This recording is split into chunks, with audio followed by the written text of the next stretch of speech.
नमस्कार। हिमाचल बुलेटिन में आपका स्वागत है। कोरोना के खिलाफ जीतेंगे हम ये लड़ाई, टीका लगाने में ही है सबकी भलाई। 18 वर्ष से अधिक आयु के व्यक्ति टीकाकरण के लिए पंजीकृत करवाएं। पंजीकरण के लिए www.cowin.gov.in अथवा selfregistration.cowin.gov.in पर लॉगिन कर अपना मोबाइल नंबर दर्ज करें। मोबाइल पर प्राप्त ओटीपी नंबर दर्ज करें और सत्यापित करें। फॉर्म के अनुसार विवरण भरें और स्वयं को पंजीकृत करें। टीकाकरण के उपरांत भी 3 बहुमूल्य नियम अवश्य अपनाएं। हमेशा मास्क पहनें, अपने हाथ साबुन और पानी से नियमित तौर पर अच्छी तरह धोएं, दूसरों से उचित दूरी बनाकर रखें। अब पेश है आज के समाचार। मुख्यमंत्री श्री जयराम ठाकुर की अध्यक्षता में आज शिमला में आयोजित मंत्रिमंडल की बैठक में प्रदेश में कोविड-19 की स्थिति की समीक्षा की गई। कोरोना वायरस के संक्रमण की चेन को तोड़ने के लिए मंत्रिमंडल ने पूरे प्रदेश में पहले से लगाई गई सभी पाबंदियों सहित कोरोना कर्फ्यू 31 मई 2021 तक बढ़ाने का निर्णय लिया। बैठक में निर्णय लिया गया कि स्वास्थ्य विभाग प्रदेश में निजी अस्पतालों को उनके संस्थानों में टीकाकरण में वृद्धि करने के लिए प्रोत्साहित करेगा और विधायक संबंधित उपमंडलाधिकारी के साथ होम आइसोलेशन में रह रहे कोविड रोगियों के कल्याण तथा उपचार सुनिश्चित करने की समीक्षा करेंगे। मंत्रिमंडल ने वित्त वर्ष 2021-22 के लिए आबकारी नीति को स्वीकृति प्रदान की, जिसके तहत इस वर्ष 1829 करोड़ रुपए का राजस्व अर्जित करने की परिकल्पना की गई है, जो वित्त वर्ष 2020-21 के मुकाबले 14% वृद्धि के साथ 228 करोड़ रुपए अधिक है। मंत्रिमंडल ने कोविड के कारण उत्पन्न वर्तमान स्थिति के दृष्टिगत आबकारी वर्ष 2020-21 को 1 माह बढ़ाकर 30 जून 2021 तक करने का निर्णय लिया। नई आबकारी नीति 1 जुलाई 2021 से 31 मार्च 2022 तक 9 महीनों के लिए लागू रहेगी। प्रदेश में पड़ोसी राज्यों से शराब की तस्करी को रोकने, शराब की कीमतों में कटौती करने और सरकारी राजस्व में पर्याप्त वृद्धि करने के उद्देश्य से खुदरा आबकारी ठेकों को यूनिट ठेके की कीमत के 3% की नवीनीकरण फीस पर वर्ष 2021-22 के लिए ठेकों के नवीनीकरण की मंजूरी प्रदान की गई। मंत्रिमंडल ने अंतर्राज्यीय और राज्य के भीतर शराब तस्करी, अवैध व्यापार और शराब की अवैध बिक्री के कारण राजकोष को होने वाले आबकारी राजस्व घाटे को रोकने के लिए आबकारी एवं कराधान विभाग में आबकारी पुलिस की सैद्धांतिक मंजूरी प्रदान की। मंत्रिमंडल ने वर्तमान वर्ष के टोल पट्टों को 30 जून 2021 तक 1 माह तक बढ़ाने का निर्णय भी लिया, जिसकी बाद में नीलामी की जाएगी। वर्ष 2021-22 के लिए पट्टे 1 जुलाई 2021 से 31 मार्च 2022 तक कार्यशील रहेंगे। मंत्रिमंडल ने बजट 2021-22 में मुख्यमंत्री की घोषणा के अनुसार चारा विकास परियोजना के क्रियान्वयन के लिए नई योजना को स्वीकृति दी। ये परियोजना प्रदेश में उच्च पैदावार वाली घास की सदाबहार किस्मों और चारों के लिए उपयोग किए जाने वाले वृक्षों के पौधारोपण और किसानों तथा गौसदनों में बांटने को भी बढ़ावा देगी। बैठक में मंडी, सोलन और पालमपुर में नवसृजित नगर निगमों के सुचारू संचालन के लिए प्रत्येक निगम में विभिन्न श्रेणियों के 11 पदों सहित कुल 33 पद स्वीकृत किए गए। मंत्रिमंडल ने कृषि विभाग में चालकों के 20 पद भरने और जिला शिमला के जुनगा के ऐतिहासिक दशहरा उत्सव को जिला स्तरीय मेला घोषित करने को भी स्वीकृति प्रदान की। मंत्रिमंडल ने जिला कांगड़ा की तहसील इंदौरा के तहत ठाकुरद्वारा में आवश्यक पदों के सृजन सहित नई उप तहसील खोलने का निर्णय लिया। इसी प्रकार जिला चंबा के तेलका में आवश्यक पदों के सृजन सहित नई उप तहसील खोलने का निर्णय भी लिया गया। जिला कांगड़ा की उप तहसील नगरोटा सूर्या को स्तरोन्नत कर आवश्यक पदों के सृजन सहित तहसील बनाने का निर्णय लिया गया। जिला बिलासपुर के श्री नैना देवी जी के टोबा संगवा, तहसील सदर के खारसी और तहसील झंडुता के बदौल व रोहाल में क्षेत्र के लोगों की सुविधा के लिए प्रत्येक पटवार वृत्त के लिए पटवारी के 1 पद तथा अंशकालिक कर्मचारी के 1 पद के सृजन सहित नए पटवार वृत्तों के सृजन को भी मंजूरी दी गई।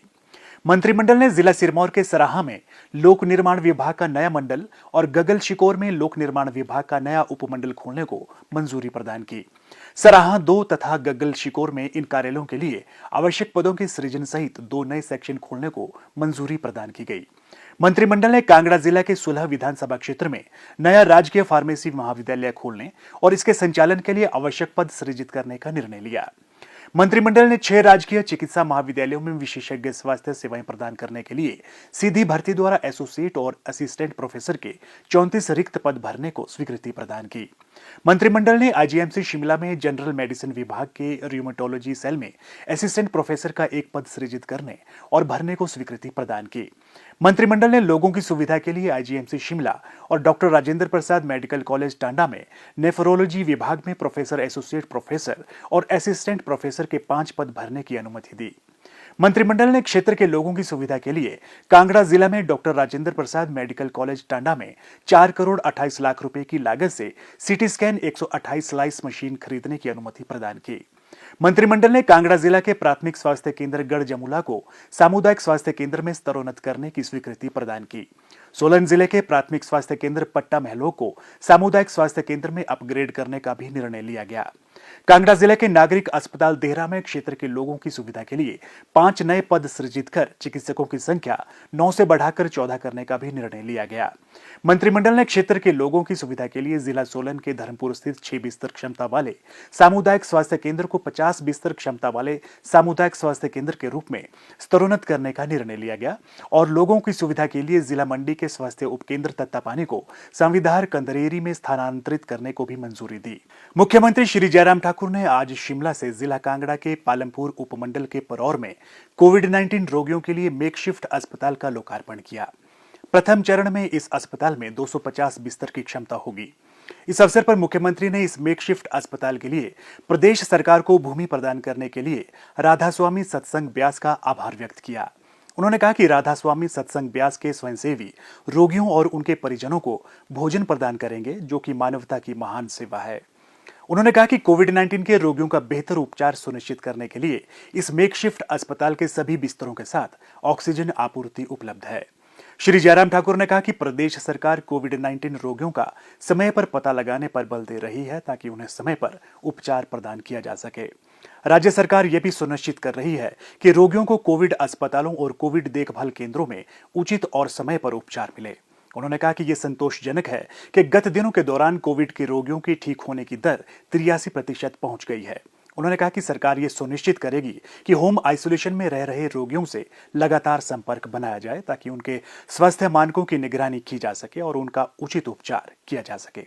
मुख्यमंत्री ने कहा, आज यहाँ पर 64 बिस्तर की हम इस सुविधा को शुरू कर रहे हैं, लेकिन इस स्थान के आधार पर हम इसको प्लान करके रखे हुए हैं कि आने वाले समय में और भी जरूरत पड़ती है तो 250 बेड की कैपेसिटी का हमने प्लान किया हुआ है और उसके बाद अतिरिक्त अगर आवश्यकता पड़ती है तो भी यहाँ पर 1000 के लिए भी जा सकते हैं और यहाँ तक के जो है अगर बहुत ही ऐसा बड़ा संकट आता तो 2000 तक भी जा सकते हैं, क्योंकि ये स्थान जो है वो राधा स्वामी सत्संग न्यास का है और हम उनका बहुत आभार व्यक्त करते जितने भी उनके पदाधिकारी हैं, बाबा जी हैं, कि उन्होंने इस संकट के क्षण में सबसे ज्यादा मदद हमारी की है। चाहे वो कांगड़ा की परौर की बात कहें, मंडी में भी 200 बेड कैपेसिटी का हॉस्पिटल हमने शुरू कर दिया और उसी तरह से सोलन में भी 200 बेड की कैपेसिटी के साथ काम चला है, बहुत जल्दी उसकी भी शुरुआत होने वाली है।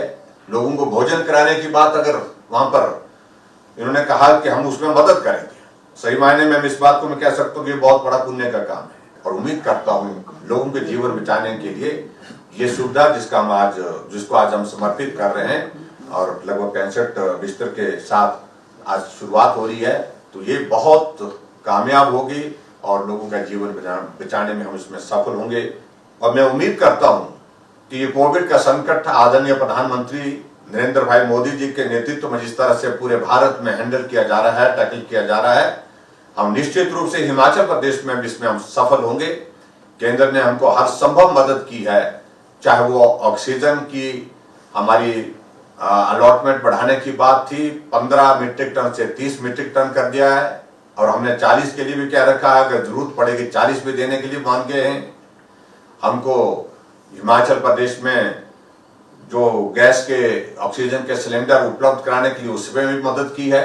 ऑक्सीजन कंसंट्रेटर लगभग अभी वर्तमान में हमारे पास 1700 के लगभग ऑक्सीजन कंसंट्रेटर उपलब्ध हैं। हर संभव प्रयत्न जो इस वक्त संकट के क्षण में जो मदद के लिए किए जा सकते थे केंद्र सरकार द्वारा, वो केंद्र सरकार ने किए हैं। मुख्यमंत्री श्री जयराम ठाकुर को आज शिमला में ऊर्जा मंत्री श्री सुखराम चौधरी और अतिरिक्त मुख्य सचिव श्री राम सुभाग सिंह ने हिमाचल प्रदेश राज्य विद्युत बोर्ड लिमिटेड की ओर से हिमाचल प्रदेश कोविड-19 सॉलिडेरिटी रिस्पांस फंड के लिए 3 करोड़ 11 लाख रुपए का चेक भेंट किया। मुख्यमंत्री ने इस पुनीत कार्य के लिए आभार व्यक्त किया। स्वास्थ्य एवं परिवार कल्याण विभाग द्वारा दोपहर 2 बजे जारी बुलेटिन के अनुसार प्रदेश में कोरोना संक्रमण की जांच के लिए आज 867 लोगों के सैंपल लिए गए, जिनमें से 82 लोगों की रिपोर्ट नेगेटिव पाई गई है, जबकि 779 लोगों की रिपोर्ट आना बाकी है।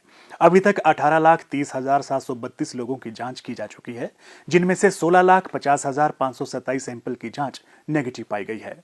प्रदेश में कुल 1,79,377 लोगों में कोरोना वायरस के संक्रमण की पुष्टि हुई है, जिनमें से 1,53,583 लोग इस बीमारी से ठीक हो चुके हैं और 22,985 व्यक्ति उपचाराधीन है। हिमाचल बुलेटिन देखने के लिए सब्सक्राइब करें YouTube channel DPR Himachal, follow करें ट्विटर @DPRHP, लाइक करें Facebook page information and public relations department Himachal Pradesh, visit करें वेबसाइट www.himachalpr.gov.in। इस अंक में इतना ही, कल फिर होगी मुलाकात, दीजिए इजाजत, नमस्कार।